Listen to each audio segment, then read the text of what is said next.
কিসের জন্য এটা আমাদের এখানে এই রুটিটা নাই, কিন্তু অন্য জায়গায় রুটিটা আছে।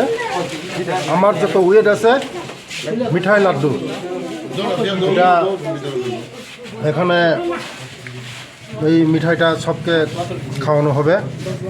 এটা সেলিব্রেশনের মতনই সেলিব্রেশন খাসিয়া মঙ্গল, এটা সেলিব্রেশন পার্টিসিপেট করা হয়েছে। এই কী কয় খাসিয়া মঙ্গল, কৃষ্ণপুর বিধানসভার মধ্যে খাসিয়া মঙ্গল।